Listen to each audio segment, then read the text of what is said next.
तेरा ए जामिया उम्मे हबीबा फैज़ जारी है, कलामे पाक की तकमील और ख़त्मे बुखारी है।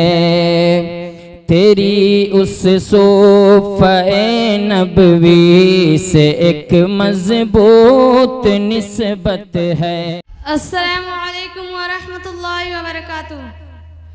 नहमदुहु व नुसल्ली अला रसूलिहिल करीम, अम्मा बाद, फ़अऊज़ु बिल्लाहि मिनश शैतानिर रजीम, बिस्मिल्लाहिर रहमानिर रहीम। या अय्युहल्लज़ीना आमनू ला तत्तबिउ खुतुवातिश शैतान व मन यत्तबि खुतुवातिश शैतान फ़इन्नहु यअमुरु बिल फ़हशाइ वल मुनकर। मुअज़्ज़ज़ सामईन इकराम, मैंने आप हज़रात के सामने कुरान मुक़द्दस की एक आयत पढ़ी है जिसमें रब्बे कायनात ने इरशाद फरमाया, ए ईमान वालो, शैतान के नक्शे कदम पे मत चलो, और जो शख्स शैतान के नक्शे कदम पे चलेगा तो शैतान उसको बेहयाई और बुराई का हुक्म देगा।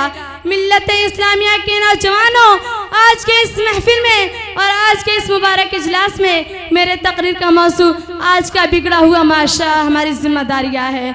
बरगाह इस दिन में दुआ कीजिए कि खालिक कायनात मुझे सही बात कहने और पूरे उम्मत मुस्लिमा को इस पर अमल करने की तौफीक अता फरमाए।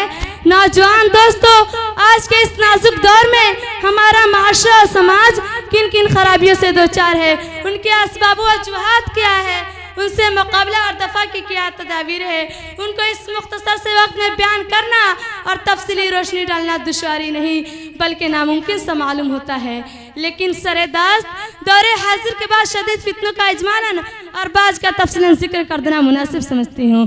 दोस्तों, वो असबाब के जिन्होंने माशी की बुनियाद को हिला कर रख दिया है और पूरे उम्मत मुस्लिमा को दामन इफ़्फ़त को तार तार कर दिया है, उनमें से सुफली अमल करना और कराना, गैर मशरूई तौर पर गंदे तावीज़ करना, गैर शरई कामों के लिए मन्नत मानना, माँ बाप की नफरमानी करना, मर्दों को टकने से नीचे पैजामा पहनना, गैर महरम औरतों को बेमुहब्बा मिलना जुलना, लगो तफरीहात में वक्त ज़ाया करना, रेडियो टेलीविज़न फवाहिशात और हयासोस मज़ामीन का नशर होना, उनका देखना,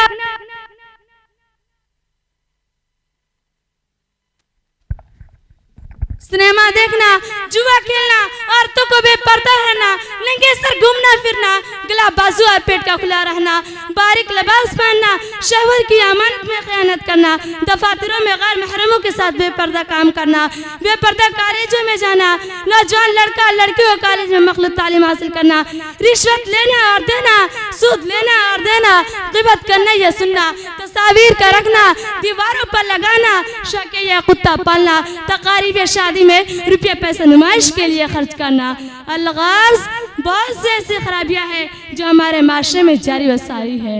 हजरात, एक दौर तक गाना बजाना और मुंह खोलकर गैरों के सामने बैठना मायूब शुमार होता था। ऊंचे और बड़े दर्जे के लोग दरकिनार और कम दर्जे के लोग भी उसको बेहयाई और बुरा फेल यकीन क्या करते थे।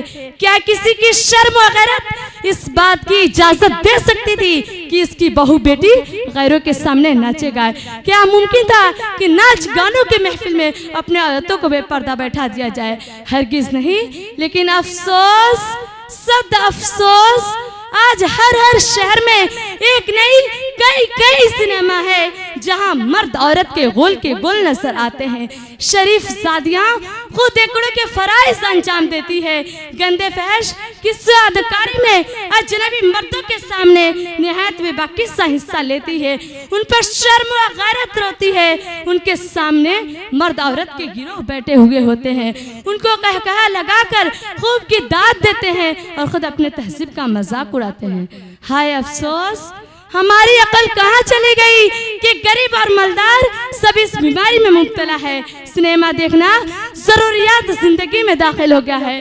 आक़ाए दो जहां सल्लल्लाहु अलैहि वसल्लम ने इरशाद फरमाया, मैं गाने बजाने के मिटाने का वास्ता भेजा गया हूँ, मगर हमें क्या आपकी उम्मती हैं और बड़े जोर शोर से मुस्लिम होने का दावा करते हैं, खुद फिल्में देखते हैं और बनाते हैं।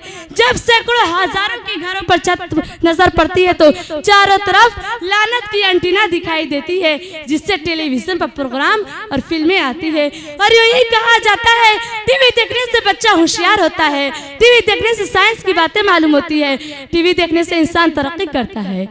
हाय अफसोस, एक हराम और नाजायज चीज को उसके फवाइद को बयान करके जायज समझा जा रहा है। मैं आप हजरात के सामने एक बड़ा दर्दनाक वाक़या पेश करने जा रही हूँ और वाक़या यूं ही है कि रमजानुल मुबारक की बात है। इफ्तार से कुछ देर पहले माँ बेटी से कहती है, बेटी इफ्तार की तैयारी में मेरी हाथ बटा दो। बेटी जवाब देती है, अम्मी जान मुझे तो टीवी प्रोग्राम देखना है, उसको देखने के बाद तभी मैं काम करूंगी। बेटी ये बात कह के छत पे चली जाती है, कमरे में टीवी रखा होता है। बेटी माँ के डर से दरवाजा बंद कर देती है। इधर माँ बेटी को आवाज पे आवाज देती मगर वह नहीं सुनती। काफी वक्त गुजर जाता है, घर में सब मर्द भी आ जाते हैं, इफ्तार से भी फरागत हो जाती है, मगर वह लड़की कमरे से बाहर नहीं निकलती। माँ दरवाजा खटखटाती है, अंदर से कोई आवाज नहीं आती। माँ का दिल डर जाता है, उसके बाप और भाइयों को बुलाती है, वह सब हाजिर होते हैं और दरवाजे तोड़कर कमरे के अंदर दाखिल होते हैं और देखते हैं कि लड़की जमीन पर औधी पड़ी हुई है और मर चुकी हुई है। उसको सब के सब उठा उठा कर थक जाते हैं, मगर वह नहीं उठती। अचानक किसी के ज़हन में एक बात आती है कि टीवी को उठाया जाए तो लड़की भी उठ जाती है। तो फिर यूं ही होता है, टीवी को उठाया जाता है तो लड़की भी उठ जाती है, वरना उसको कोई नहीं उठा सकता। टीवी के साथ लड़की को नीचे लाया जाता है, गुस्ल दिया जाता है, कफन पहनाया जाता है, चारपाई पर लेटाया जाता है और चारपाई को उठाया जाता है, मगर वह नहीं उठती। फिर वही तदबीर बरोए कार लाई जाती है, टीवी को उठाकर कब्रिस्तान ले जाया जाता है, लड़की को दफन कर दिया जाता है। टीवी को घर लाना चाहते हैं तो लड़की कब्र से बाहर आ पड़ती है, फिर लड़की को दफन कर दिया जाता है। फिर टीवी को घर लाना चाहते हैं तो मैयत दोबारा कब्र से बाहर आ पड़ती है। अब तो सब के सब हैरान है, परेशानी का आलम है, हर तदबीर नाकाम हो गई। आखिरकार टीवी समेत लड़की को दफन कर दिया जाता है। दोस्तों, जिगर पर हाथ रखकर फैसला करें कि उस लड़की का अंजाम क्या हुआ होगा। एक नहीं मुतअद्दिद वाक़यात इस तरह के कई रोनुमा हो चुके हैं। यह हम सब के वास्ते ये इबरत का पैगाम है। ये वाक़यात हमें ये बता देना चाहती है कि टीवी इंसानियत की दुश्मन है, टीवी से शर्म और हया का जनाजा निकलता है। बर्बाद गुलिस्ता करने को एक ही उल्लू काफी था, बर्बाद गुलिस्ता करने को एक ही उल्लू काफी था, हर शाख पे उल्लू बैठा है, अंजाम गुलिस्ता क्या होगा। प्यारे दोस्तों, शरीयत मुतहरा ने पर्दा के फवाइद और बेपर्दगी को नुकसानात को सामने रखकर पर्दा का हुक्म दिया है। तजुर्बा शाहिद है कि पर्दा से दीनी और दुनियावी फायदा है और बेपर्दगी से बेशुमार नुकसानात है। बेपर्दगी से फित्नो फसाद का दरवाजा खुलता है, बेपर्दगी से अय्यारी व मक्कारी व जिनाकारी व बदकारी आम होती है। ए इस्लाम के मुकद्दस शहजादियों, तुम नाकाब में रहो और दुनिया औकात में रहेगी। और अगर पर्दा होगा तो उनके हस्बो नसब पर किसी किस्म का दागो धब्बा न आएगी। और अगर पर्दा होगा तो मर्द औरतों का दिलो दिमाग शैतानी वसवसे से पाक साफ रहेगा। और अगर पर्दा होगा तो शरीयतों के हुक्म पर अमल होगा।